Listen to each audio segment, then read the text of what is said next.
안녕하세요. 간단 사양요리 가족 여러분. 그동안 안녕하셨어요? 최대한 자주 동영상을 올려보겠다고 말씀드렸는데 2달이 다 되어서야 다시 동영상을 올리게 되네요. 대신 그동안 무엇을 하고 지냈는지 살짝 말씀드릴게요. 한동안 파스타 동영상을 올리면서 처음에는 아주 간단한 파스타 요리만 만들다 보니 크게 어려움이 없었는데요. 최근에 들어서는 좀 더 전문적인 요리 방법을 배우고 싶다는 생각이 들게 되었습니다. 그래서 여러분들 찾아뵙지 못한 동안에 저 나름대로 이탈리안 셰프분이 가르치시는 요리 클래스를 듣고 있었습니다.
제가 준비가 된다면 클래스에서 배운 것을 여러분께 꼭 소개해드리고 싶네요. 저번에 올린 즉석 토마토 소스에 이어서 오늘은 깊은 맛 토마토 소스를 만들어 보겠습니다. 즉석 토마토 소스에서 주 재료가 토마토였다면 깊은 맛 토마토 소스는 거기에 와인이나 육수가 더해집니다. 오늘은 와인을 사용할 건데요. 안타깝게도 저는 와인이든 맥주든 술은 전혀 하지 못합니다. 미식을 사랑하는 사람으로서 정말 안타까운 일이 아닐 수 없습니다.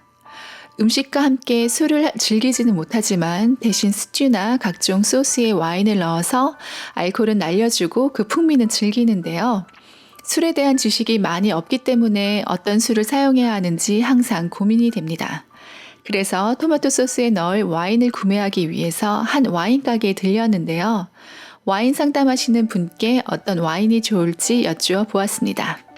토마토 소스에 들어가는 와인의 설명으로 medium body, well balanced, dry red 와인이 좋다고 하시는데요. 우선 medium body란 종종 와인을 설명하면서 바디감이라는 표현을 많이 씁니다.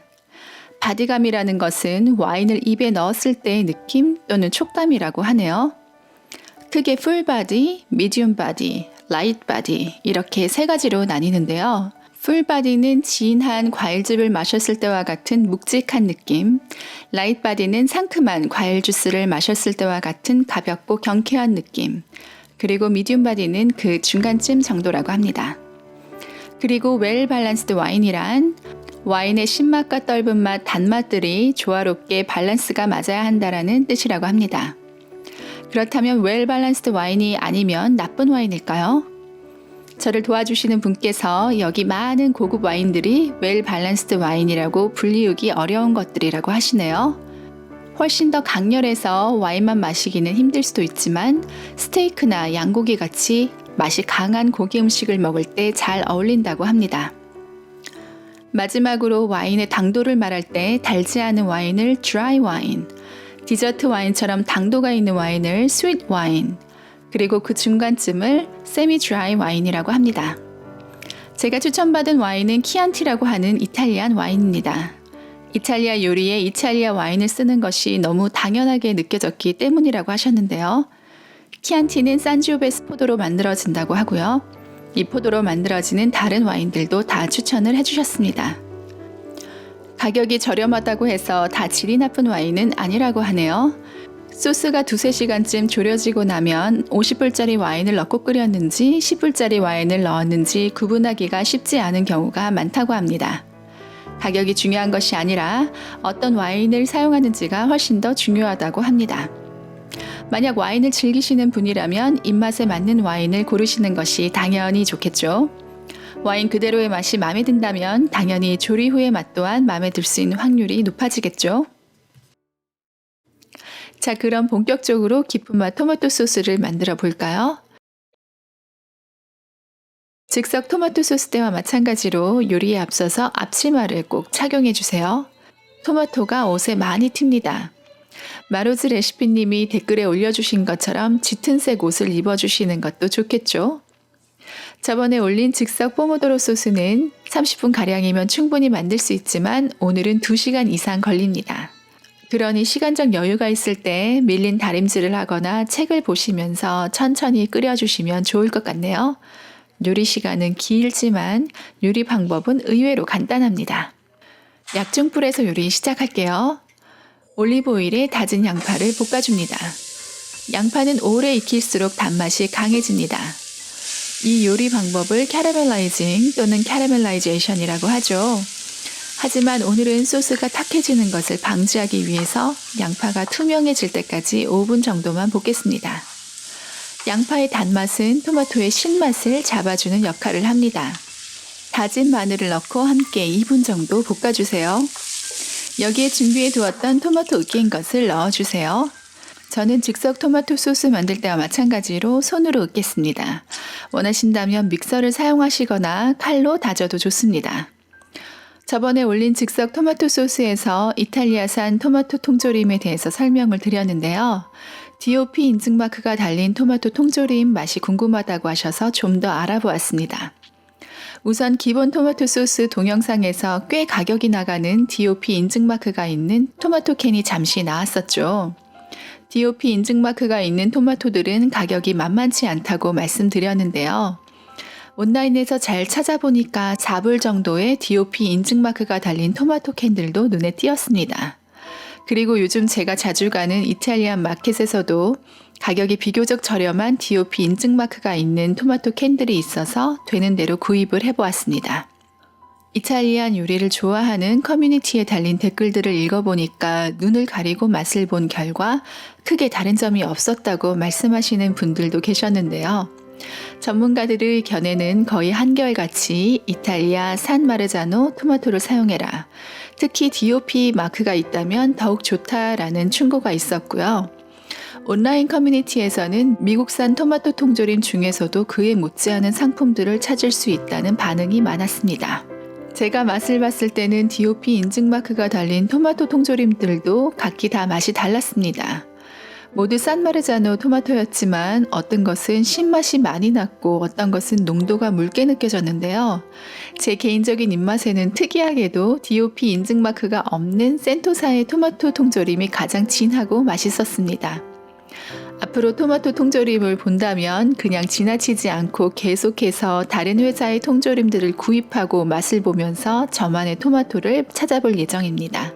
여러분들도 이제 토마토에 대해서 관심이 더 높아지지 않으셨을까 하는 생각을 해보게 되네요. 자, 토마토에 대해서는 여기에서 마무리를 하고요. 소스를 마저 만들어 볼까요? 올리브 오일에 다진 양파, 마늘, 그리고 으깬 토마토까지 넣는 것 말씀드렸죠. 여기에 맛의 깊이를 더하기 위해서 와인이나 육수가 들어가는데요. 아까 말씀드린 대로 저는 오늘 이탈리안 와인인 키안치를 사용합니다. 매번 그러는 거지만 와인을 넣자마자 소스 맛을 보고는 강한 알코올 맛 때문에 섬뜩 놀라고는 합니다. 하지만 이렇게 뚜껑을 연 상태로 2시간 이상 끓여주면 알코올 향은 다 날아가고 어느새 진한 풍미만 남습니다. 와인을 끓이면 대부분의 알코올이 날아가지만 그래도 어느 정도는 남아 있다고 해요.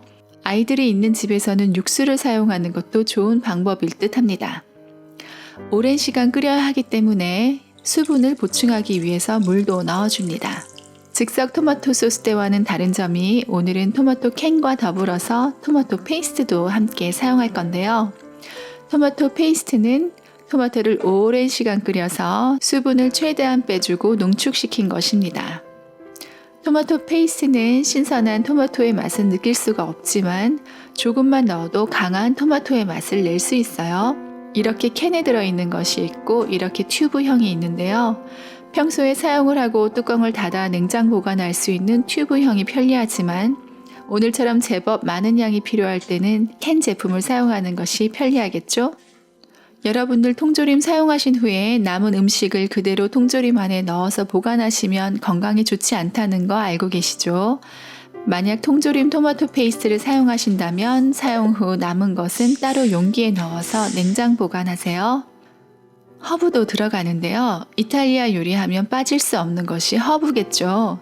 많은 허브들 중에서 특히 토마토와 잘 어울리는 것이 바질과 오레가노인데요. 이 허브가 들어가는 즉시 이탈리안 요리 냄새가 나기 시작합니다. 오늘 만드는 깊은 맛 토마토 소스에는 비교적 순한 바질 향은 살아남지 못하기 때문에 향이 강한 오레가노만 넣을게요. 신선한 오레가노를 사용하신다면 줄기를 이렇게 주르륵 하고 손으로 흩어주시면 잎이 떨어지는데요. 칼로 듬성듬성 다져서 넣어주시면 됩니다. 말린 오레가노를 사용하신다면 향이 더 강하기 때문에 한 작은 스푼 정도 넣어줍니다.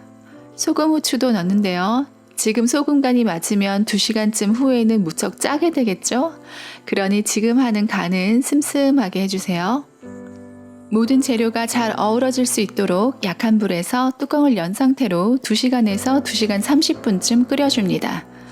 오늘은 추적추적 겨울비가 내리네요. 여유를 가지고 요리하기 딱 좋은 날씨입니다. 원하는 농도가 되면 맛을 보고 알코올 향이 사라지고 진한 맛이 난다고 생각되면 완성입니다. 보통 처음보다 양이 반으로 줄면 다 됐다고 보는데요. 소스의 농도는 파스타를 넣고 조리할 때 조절이 가능합니다. 불을 끄기 전에 필요하다면 소금으로 마지막 간을 해주세요. 자, 이렇게 만들어진 소스는 냉장 상태에서 3, 4일 정도 보관할 수 있고요. 저번 즉석 토마토 소스 때와 마찬가지로 오래 보관하고 싶다면 식힌 후 용기에 담고 뚜껑을 닫은 후 냉동실에서 얼려서 보관하시면 됩니다. 이때 소량의 올리브 오일을 소스 위에 흘려주어서 기름막을 형성해주면 소스가 공기에 직접 닿는 것을 방지해서 변질되는 것을 막아줍니다. 완성된 소스에 알덴테로 익힌 면을 넣어서 휘적휘적 해줍니다. 만약 소스가 너무 되직하다고 생각이 되면 파스타를 삶은 면수를 첨가해주세요. 반대로 소스가 너무 묽다고 생각이 되면 파스타를 넣기 전에 살짝 졸여주시면 되겠죠. 이렇게 진한 맛이 나는 소스는 원래 라자냐를 만들 때 사용하거나 리가토니처럼 두꺼운 파스타와 더 잘 어울리는데요. 집에 스파게티 면밖에 남지 않았다면 그 또한 상관없겠죠? 취향대로 파마산 치즈를 뿌리고 파슬리로 색감까지 살려주면 평범한 제 주방이 이탈리안 비스트로로 변한 느낌입니다. 원하신다면 남은 와인과 곁들이면 더 좋겠죠? 예상하시는 대로 깊은 맛 토마토 소스는 와인의 맛이 더해져서 신선한 맛이 나는 즉석 토마토 소스에 묵직하고 깊은 맛이 더해진 느낌이네요. 물론 사용하는 와인과 토마토의 풍미에 따라서 맛이 천차만별일 수 있기에 이 맛이다 라고 딱 한마디로 정의할 순 없겠지만 굳이 비싼 돈 주고 밖에 나가서 사 먹지 않아도 좋을 맛이랍니다. 시청해 주셔서 감사합니다. 빠른 시일 내에 다시 만나요.